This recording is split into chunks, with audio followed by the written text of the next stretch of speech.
Today's session is looking at energy and the environment. To start off with, what I'd like you to do is describe the effects of fossil fuel power stations on the environment. So you have an image of some emissions from a power station in front of you. We have two arrows coming from them, one for CO2, one for SO2, and then you have two arrows from those to two different diagrams, each diagram representing an effect of burning fossil fuels.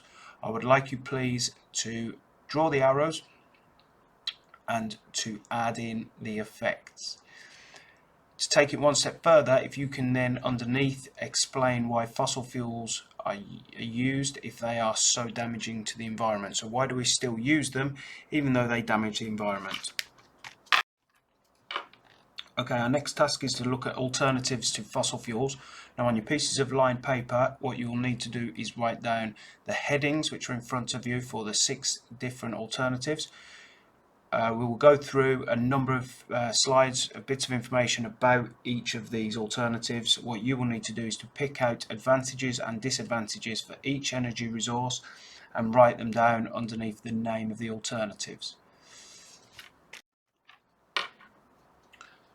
Okay, first alternative is solar power. Now solar cells convert light energy directly into electricity. Lots of solar cells are needed to produce enough electricity to be useful. No harmful polluting gases are produced, and solar energy is a renewable energy with no fuel costs.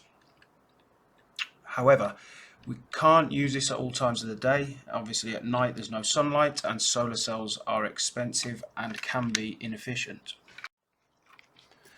Next type of alternative is wind power. This involves wind turbines which harness the wind to generate electricity.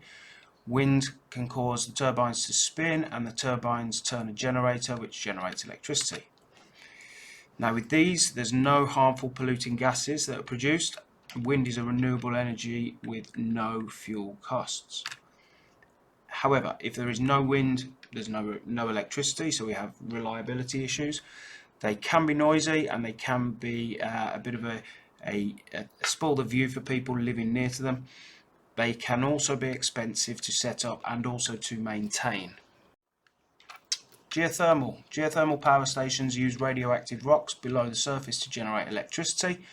Cold water is pumped underground and is turned into steam. The steam rises and turns a turbine, then turning a generator, which in turn generates electricity.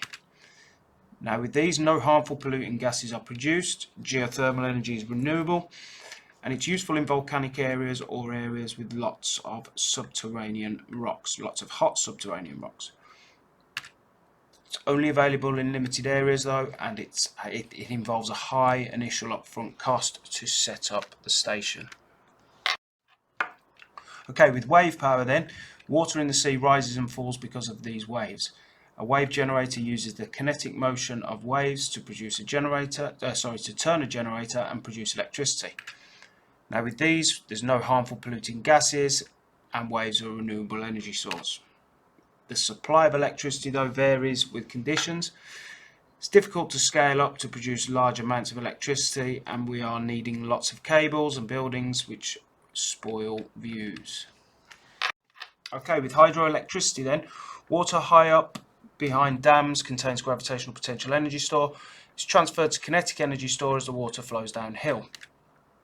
The moving water drives turbines which turn generators producing electricity. Now, the flow of water can be controlled to generate electricity at certain times during the day and it's also renewable. We do sometimes have a negative effect on the environment by slowing rivers and damaging habitats, and also hydroelectric dams flood farmlands and push people from their homes. Okay, tidal power is the final one. Tidal generators use tidal surges to generate electricity. As the tide moves in through a barrage, it turns a turbine which generates electricity. Now with these we have no harmful polluting gases. Tidal power is also renewable. Its most promising areas for tidal power, however, are river estuaries, but some of these barrages can damage habitats.